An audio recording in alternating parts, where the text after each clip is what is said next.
Most war movies are lying to you. Explosions, hero speeches, perfect tactics. But how many of them would survive scrutiny from real military historians? Very few. Tonight, we break down the only 11 war films experts call perfect. Not entertaining, not popular, perfect. What did they get right that hundreds of others got wrong? And why do some historians say one of these films is so accurate? It's almost uncomfortable to watch. Number 11. Glory, 1989. Military historians often begin here for one reason: formation discipline. Most Civil War films compress chaos into spectacle. Glory does something different. It slows down. It studies how men are trained to stand in open fields and wait for artillery. The film reconstructs the 54th Massachusetts Infantry Regiment with attention to period-correct drill manuals, weapon handling, and command hierarchy. Rifles are loaded in the proper sequence. Volley fire is executed with spacing that reflects documented battlefield formations. Officers shout orders that match historical field commands. The assault on Fort Wagner is where historians lean forward. The men do not charge in cinematic waves. They advance in measured formation under artillery bombardment, exactly as documented in battle reports. The terrain is uneven. Sand slows the advance. Smoke obscures visibility. Casualties disrupt cohesion. But the breakdown happens gradually, not in a dramatic flourish, but through incremental loss of structure. Historians also note what the film avoids. There are no heroic last-second tactical reversals, no sudden battlefield genius. Once the charge begins, momentum and terrain dictate the outcome. That adherence to inevitability mirrors primary accounts of the engagement. Uniform accuracy matters too. Buttons, kepis, cartridge boxes, details that often go unnoticed, were cross-checked with surviving artifacts. The production team consulted Civil War scholars to ensure the regiment's appearance reflected the year 1863, not a generalized version of the war. But what makes Glory perfect in the eyes of some historians is its refusal to romanticize command. Orders are followed. Men hesitate. Fear is visible, but procedural discipline overrides instinct. Oh, that psychological realism aligns with soldier memoirs far more closely than many grander epics. It does not exaggerate strategy. It documents it. And in doing so, it recreates something rare in war cinema: the weight of structure before the collapse. Number 10. Black Hawk Down, 2001. Historians and modern military instructors cite this film for one primary reason: procedure under pressure. The Battle of Mogadishu in 1993 lasted far longer than planned. The mission parameters were clear: capture high-value targets and extract. The operation escalated when 2 Black Hawk helicopters were shot down. The film mirrors after-action reports with notable precision. Fast rope insertions are shown accurately. Ranger perimeter formations follow documented positioning. Radio communications use terminology consistent with U.S. Army doctrine of the era. Even the confusion, overlapping orders, all delayed extraction coordination, reflects declassified operational reviews. Urban warfare is not stylized here. Soldiers do not move recklessly. They stack along walls, they clear rooms methodically, they cover blind corners before advancing. Historians often point out that the film portrays exhaustion correctly. Dehydration, disorientation, and fragmented situational awareness accumulate over hours. Weapons handling is equally precise. Magazine changes are not theatrical. Ammunition depletion becomes a tactical constraint. Wounded soldiers are extracted using documented field protocols, including the formation of defensive perimeters around crash sites. Military analysts also emphasize what the film excludes: simplified villain framing. The chaos of the city environment is central. Civilians move unpredictably. Lines of engagement blur. The fog of war is procedural, not dramatic. The pacing itself mirrors the timeline of the battle: slow buildup, sudden rupture, extended standoff. What historians call perfect is not the action. It is the escalation. The mission did not fail because of incompetence. It failed because variables multiplied faster than command could adapt. That is how real operations unravel. Number 9, Das Boot, 1981. Naval historians often describe this as the most technically accurate submarine warfare film ever produced. Das Boot does not attempt to romanticize the Atlantic campaign of World War II. Instead, it reconstructs it with mechanical precision. The interior dimensions of the U-boat were built to mirror surviving Type 7 schematics. Passageways are narrow enough to force sideways movement. Bunks are stacked in shared rotation. Machinery occupies most available volume. Diesel engines, torpedo tubes, electrical panels, all compress the human element into leftover space. That physical confinement is not artistic exaggeration. It reflects documented patrol conditions in the North Atlantic. Procedures are exact. Dive sequences unfold according to authentic command cadence. Orders are issued in sequence. Ballast tanks flood in controlled progression. Depth is adjusted incrementally, not dramatically. Crew members move with reflexive efficiency because hesitation risks structural failure. The film understands that submarine warfare is governed by timing, measured in seconds and meters. When depth charges begin to fall, the realism intensifies. There is no theatrical fireball. Instead, that shockwaves ripple through steel hull plating. Bolts strain under pressure. Light fixtures flicker. Gauges oscillate under concussive force. Crew members inspect seams, valves, and bulkheads. Their concern is not visual spectacle, but integrity of the pressure hull. This mirrors accounts from Kriegsmarine patrol logs describing internal damage caused by near-miss detonations. Historians consistently praise the sonar sequences. Hydrophone operators track propeller rhythms. Merchant convoys are detected through layered acoustic signatures. The tension of silent running, engines cut, crew minimizing movement, reflects established anti-detection doctrine. Even the vulnerability during nighttime surface recharge is accurate. Submarines required air intake for diesel engines, exposing them to aerial reconnaissance. Boredom receives equal attention. Extended stretches of waiting dominate the patrol. Food spoils. Freshwater rationing tightens.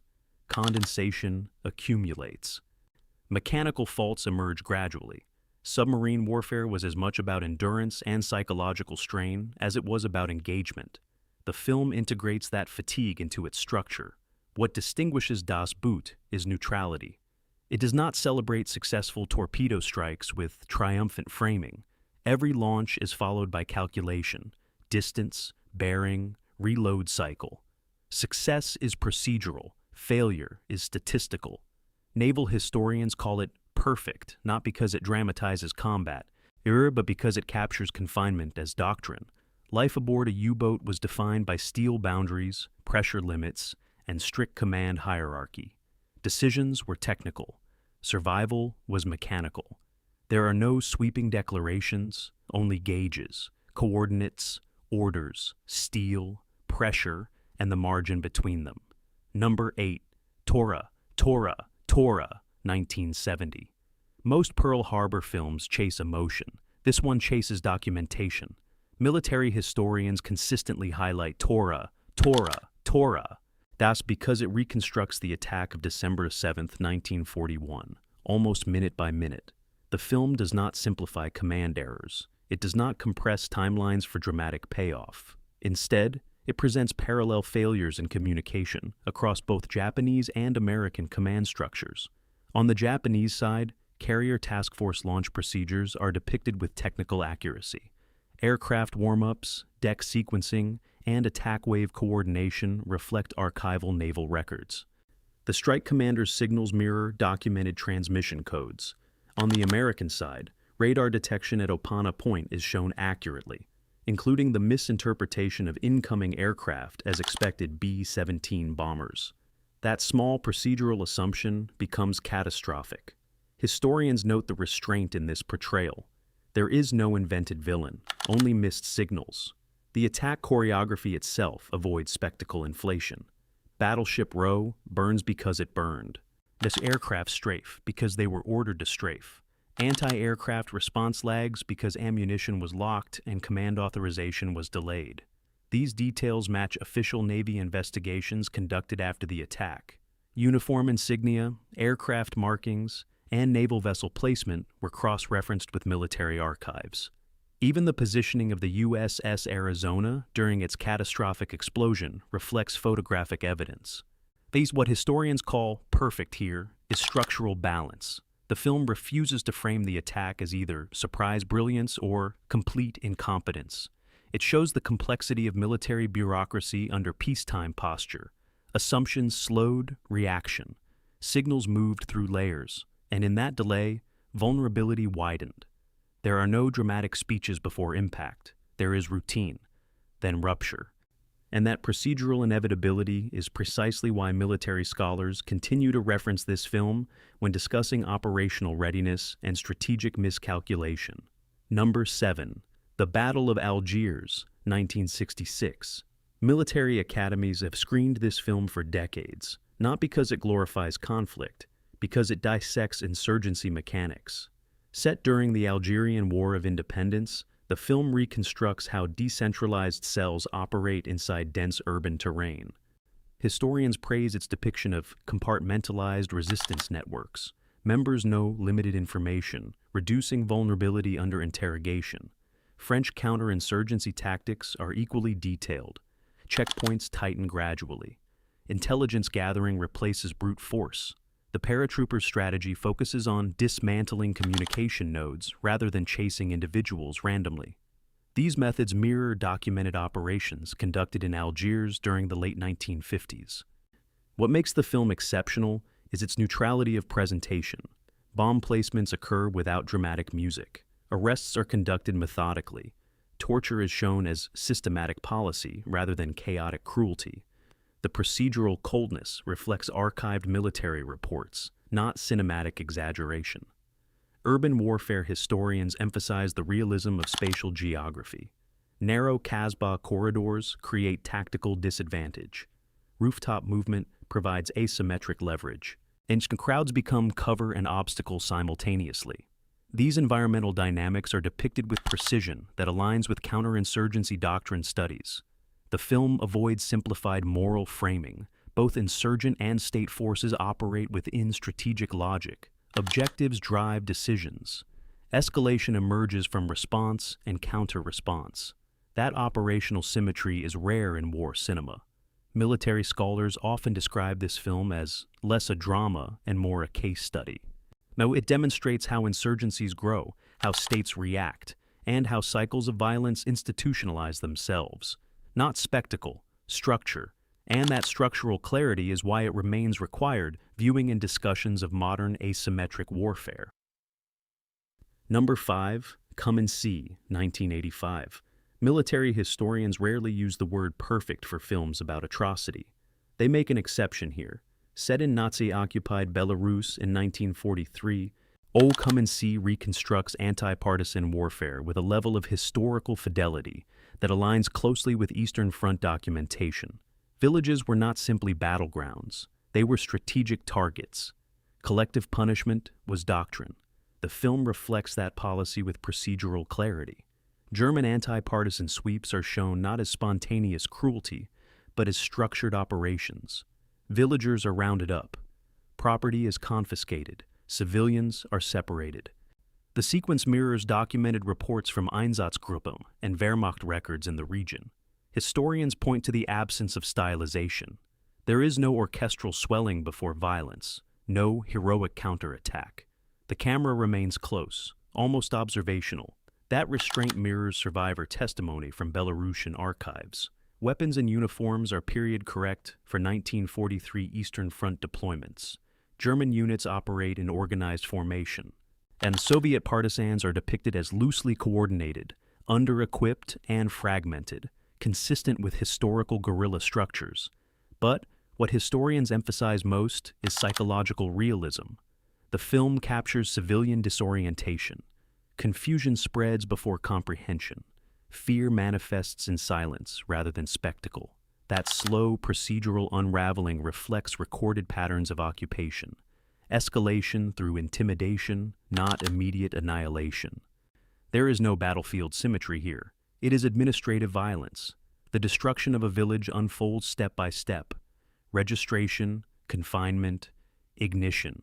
These were not chaotic crimes. They were implemented as policy. Historians call this film perfect, not because it explains strategy, but because it refuses to distort it. It shows total war at the civilian level without simplifying responsibility or exaggerating reaction. There are no cinematic reversals, only inevitability. Oh, and that inevitability is historically accurate. Number 4. A Bridge Too Far, 1977. Operation Market Garden was ambitious.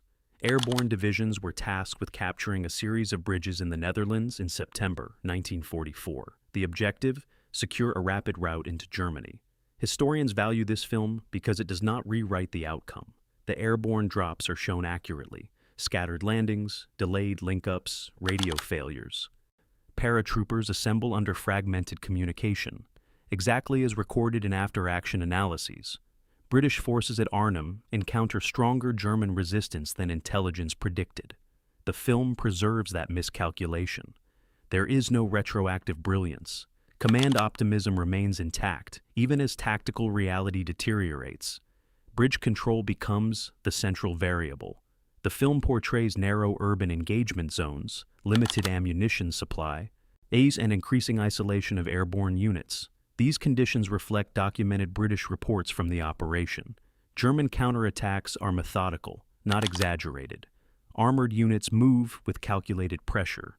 The delay in ground reinforcement, a defining failure of the operation, is depicted without dramatized heroics. Historians often cite the film's honesty about overreach.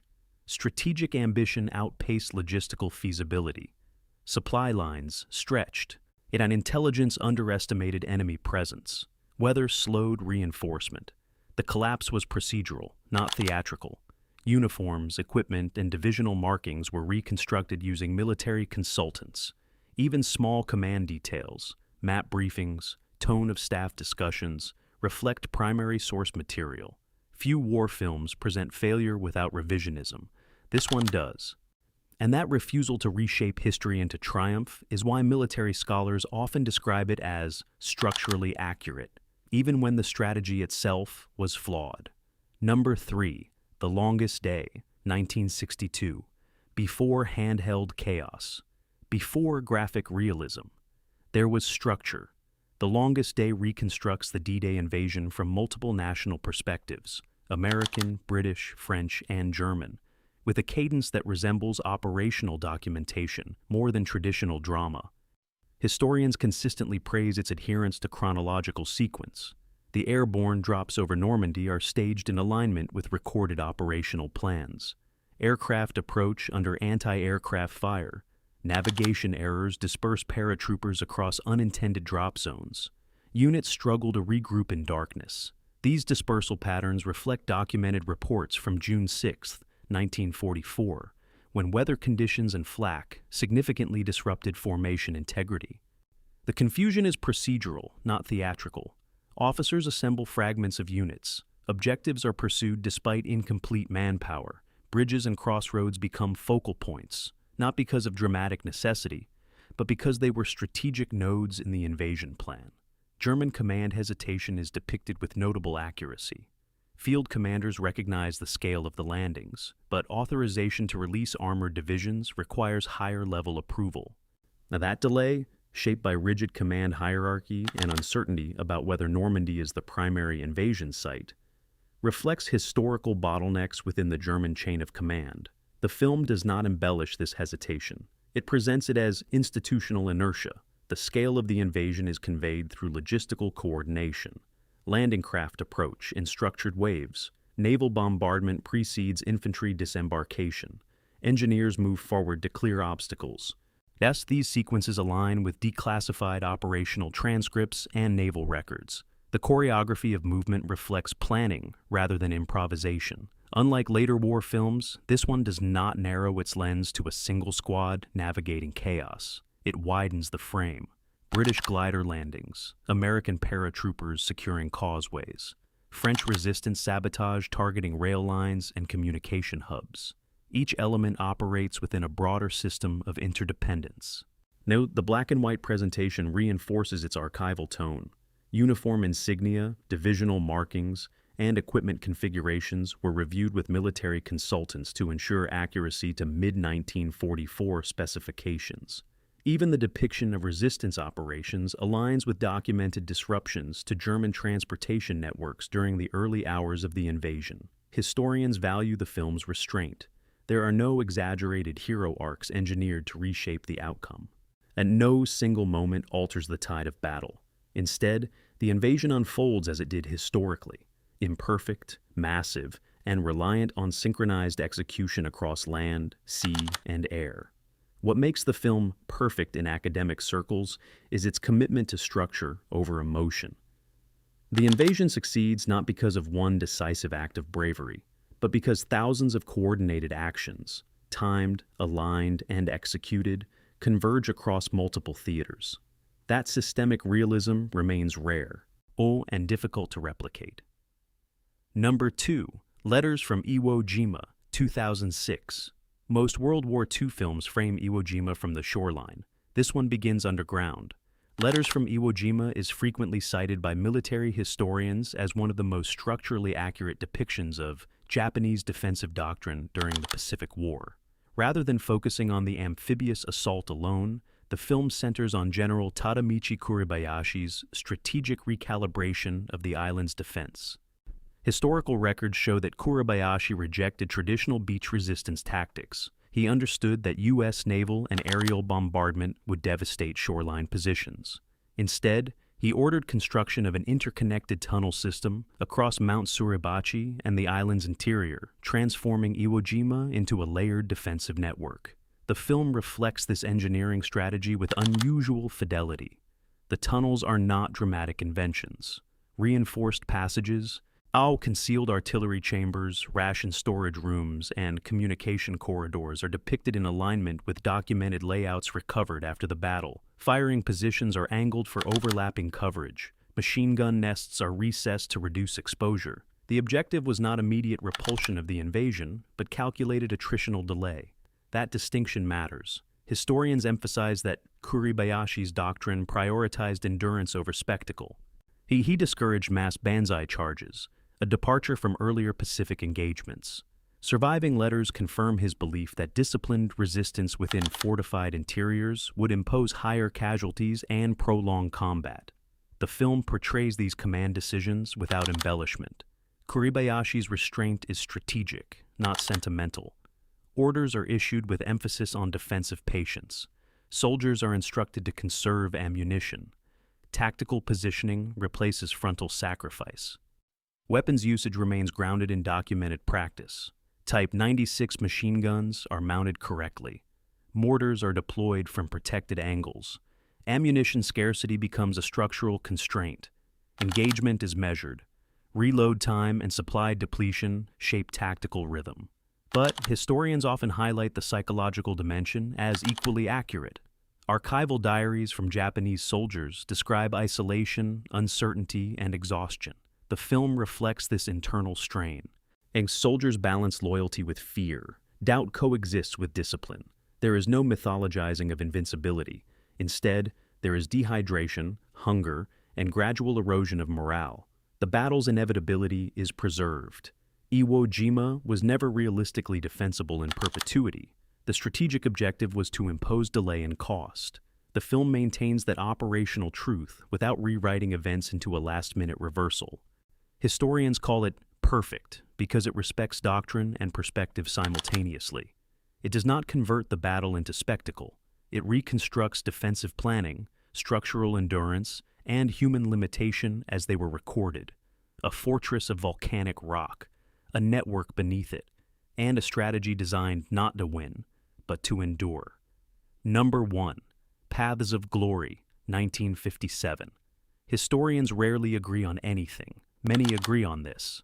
The Paths of Glory reconstructs World War I trench warfare and military justice with a level of precision that has remained difficult to challenge for decades. The trench assault sequence is tactically grounded in documented Western Front doctrine.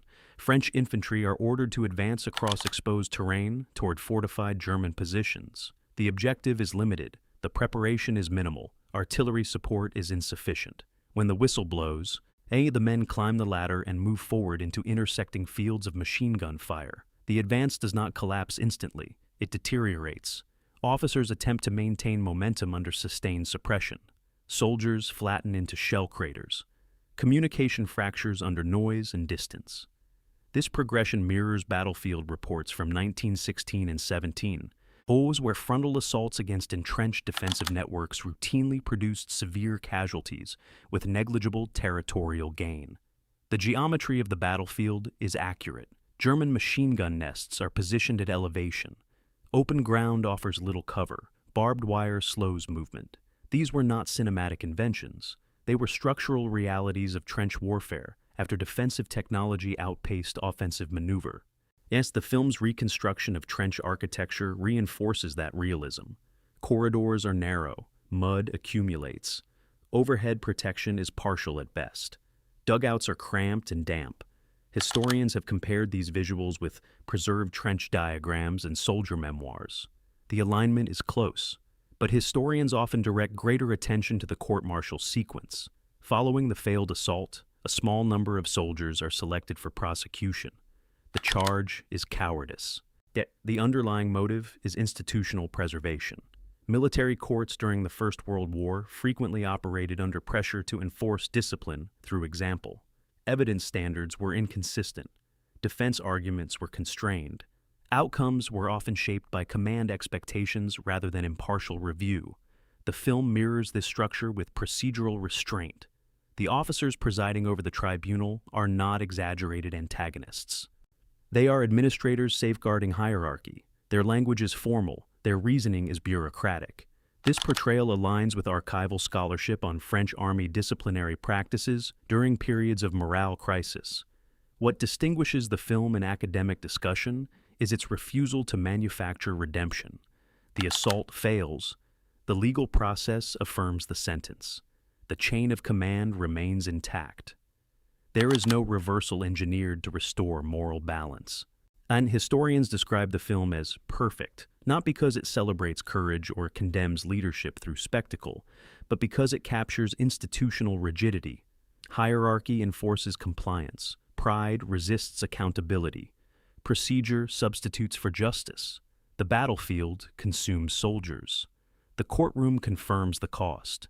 There are no dramatic victories, only orders and consequences. Explosions fade, flags lower, credits roll, but accuracy lingers. These 11 films didn't just stage war, they reconstructed it, decision by decision, failure by failure, order by order. No inflated heroics, no convenient rewrites, just doctrine, discipline, and consequence. So, here's the question.